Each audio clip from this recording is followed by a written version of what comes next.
All right, what's going on, guys? So it's been about a week since we've been out here. Trying to get a few of the smaller projects done today. And I say smaller, relatively speaking. So one of the things we're looking at today, try to get some of the just general stuff out of the way here. We had all the inserts and the cabinet doors and stuff like that just piled up here and just kind of getting in the way, making things a little bit harder to work. So first thing first, got all that pulled out of here, put into the back of the pickup truck. One of the things we're looking at today is going to be first removing the top bunk. The goal today is to be able to get all of the templates for our cushions cut and at least made into our the red paper templates that I'll then be able to use to make measurements, designs, and send that off to have the cushion covers made. That is definitely one thing I'm going to be outsourcing for. There's a company I found online. It's Covers and All that I've used before. Had very good luck with them so far. They're reasonably affordable comparative to something you would get locally done. So gonna go with that for the cushions. My wife and I still have to finalize the color choices. Unfortunately, due to the fading we saw from the acetone here, that was definitely a mistake for chemical choice. We are gonna be painting these. Current leader of the decision is going to be a light blue gray, and then matching that with a light blue cushion for the cushion choices here. The other one we're debating is there's a brown that's almost like a lighter version of a Carhartt brown that you can get from the same company, and then trying to match that with like a gray on the cabinet. So still finalizing the decision there and seeing where we go, but trying to get those ordered tonight. Outside of that, I'm going to be coming in here today, try to bring in a roll lock sander, sand down any of the sharp spots that are left behind on the fiberglass work that we did. So right here, it's still very rough where you still have some sharp edges. So I'm going to sand that smooth and get it ready so I can put down some fresh gel coat. I am going to have a little bit of a hard time trying to match the color perfectly, but frankly, a slight different color of white is going to look a lot better than the color it is right now. So it is what it is on that one. Same thing over here. This is much stronger now. Feels very sturdy compared to what we had before, where this is all busted out. I'm gonna sand, as I say that, I think I just cut my finger. Yep, and I guess starting to bleed already from that one. Sand down those sharp spots because of stuff like that. Little fiberglass, like you look at a single burr sticking up there, you can probably barely see it. But those are very hard and very sharp, and as you can tell, if you tighten them with your finger, you're gonna bleed. So not what you want in your seating or bed areas. So gonna sand those down, get it knocked out. The floor looks beyond ugly. I will say that without question. The good news is though, outside of the general debris all over the floor, everything's hardened up very, very nicely, and it is exactly what I was hoping for. So everything feels good and solid now. Again, where I did have to scab in a bunch of different sections, it's ugly, but it's functional, it's strong, and it's holding really well. So very happy to see that. Another couple things I'm working on today. I do want to get all the cabinet doors pulled. I can't remember if I said that already, but I want to get those, the paint color picked out so we can get that sprayed. And then after all the windows have been sealed, for better or worse, we had pretty much torrential downpours for the past 2-3 days, which was a really good test in here to see what leaks, what didn't, and what needs to be addressed. So a couple things we noticed, and kind of as expected. So on this window here, we got a little bit of a dripping over the channel right here, which I haven't talked too much about my mitigation steps for that one yet. This one's something that I do kind of custom, but I'll show you guys that in an upcoming video. Basically, we're adding a piece of aluminum strip right here that'll be adhesive on here, and then sealing up this gap right here on the screen.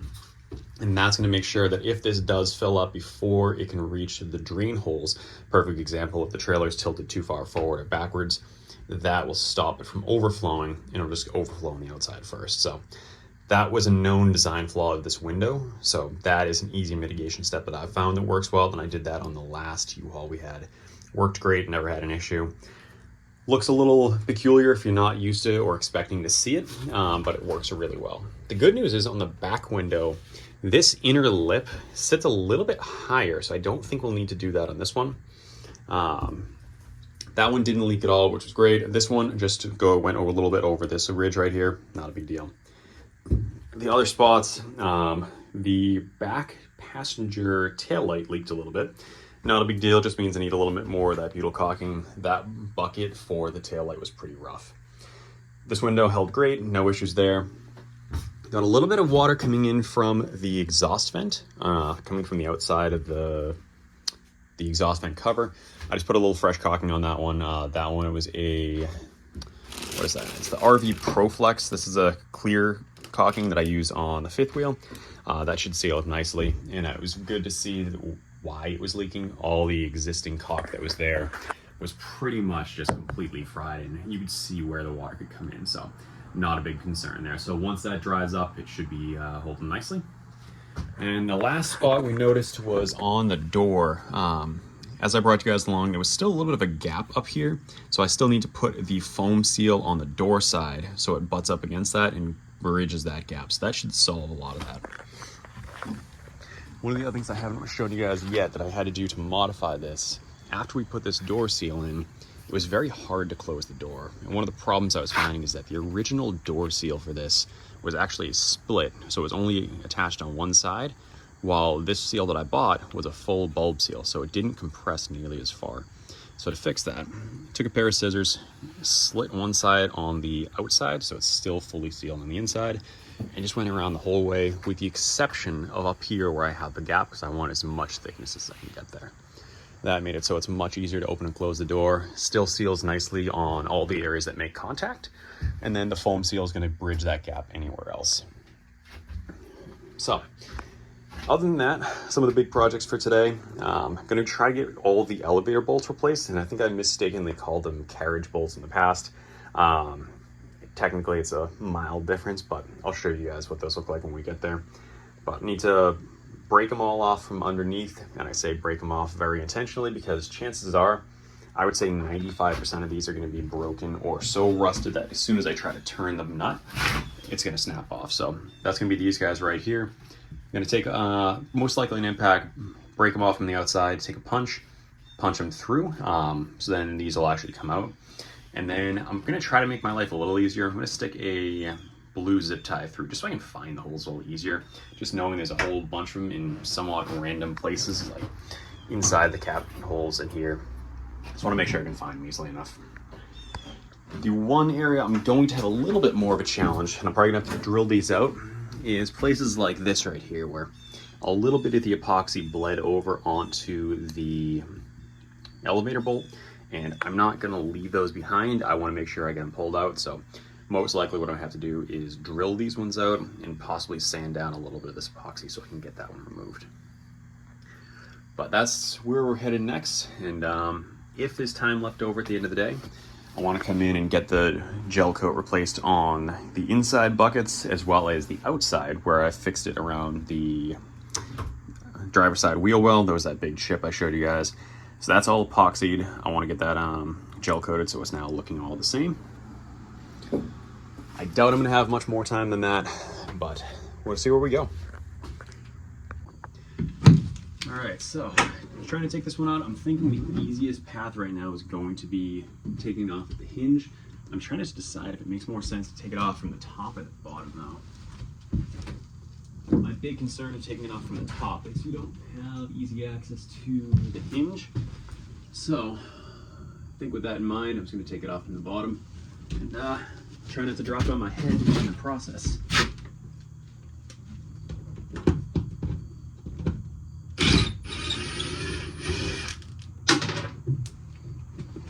And try not to lose the bolts either, or the screws either.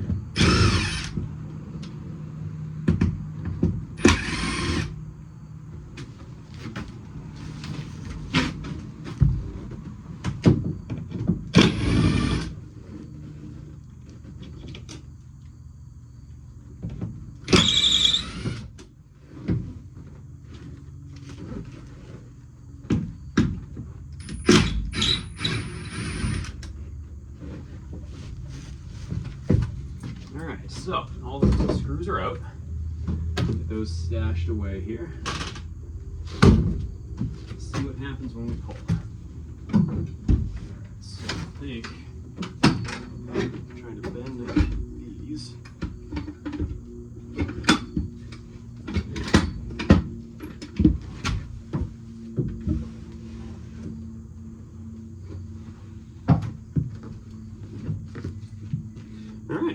came out nice and easy.